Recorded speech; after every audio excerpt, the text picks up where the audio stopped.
সাধনহীনা দেহ লইয়ে দণ্ডায়মান। আপনাদের মতো সাধুগুণ বৈষ্ণবের চরণের ধুলার জন্য দণ্ডায়মান হয়েছি। প্রত্যেকে আপনাদের চরণের ধুলা দিয়ে এই নরাধমকে ধন্য করো এবং কৃষ্ণ কথা গৌর কথা বলার সুযোগ করো।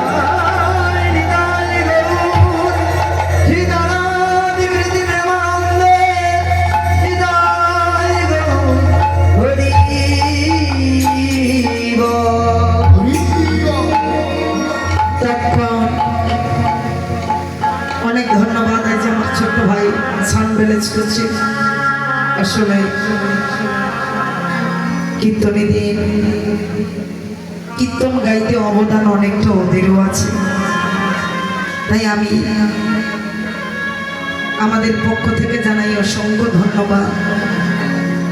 তারপর প্রণতি জ্ঞাপন করছি আমার কুমটি দাদা ভাইদের চরণে, যাদের আকুল আহ্বানে আজ এত সুন্দর একটা বৈষ্ণবের বাজার লাগে। কেননা জগতে ভাঙতে সবাই পারে, কিন্তু গড়াটা অত্যন্ত কঠিন। যাদের 1 বছরের সাধনা, মাথার ঘাম পাই ফেলে রাত দিন এক করে অক্লান্ত পরিশ্রমের বিনিময় আজ এত সুন্দর একটা সাধুগুরু বৈষ্ণবের বাজার লাগিয়েছি।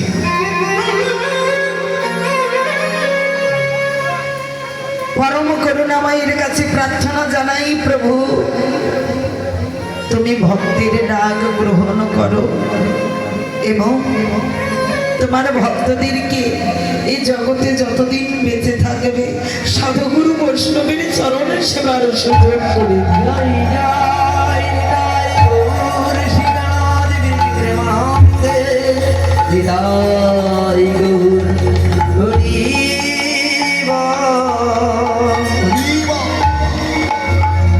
তৎপরে লীলা শরণে,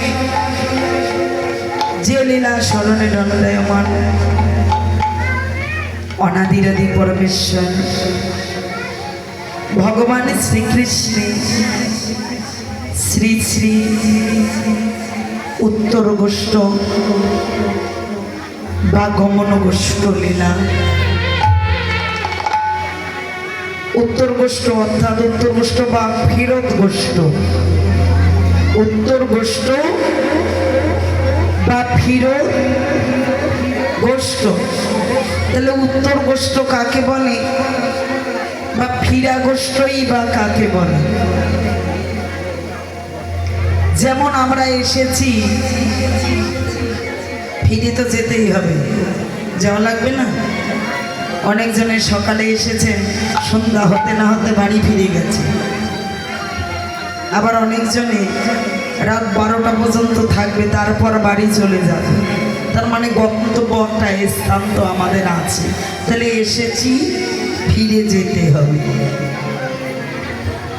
কিন্তু মহাজন বললেন ফিরে যাবার প্রশ্ন, এসেছি চলে যাব, কিন্তু এখানে বললেন ফিরত গোষ্ঠ, তাহলে ফিরিবার পালা। আমরা ফিরবো কোথায় জানে কি? আমরা কোথায় ফিরবো কেউ জানি না। ছিলাম কোথায়, এলাম হেতাই, আবার আমি যাব কোথায়? একটা ব্যক্তি যদি প্রত্যেক নিয়ে তো 3টা প্রশ্নের উত্তর জানার চেষ্টা করে, জীবনে সে অধর্ম করবে, জানেন?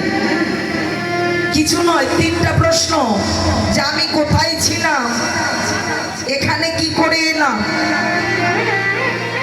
আর মরার পরে আমি কোথায় যাব, মৃত্যুর পর আমি কোথায় যাব কেউ জানি না। তাই জীবকে জানানোর জন্য করুণার অবতার ভবপারের দরিয়ামান তিনি এলেন সচি মায়ের আঙ্গিনায়। সচি মায়ের ভাঙ্গা ঘরে যখন এলো, প্রভুর ভাব দর্শন করে বৈষ্ণব কবি আমার এক প্রাপ্তে টিকা রাখেনি।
কি পায় আনন্দে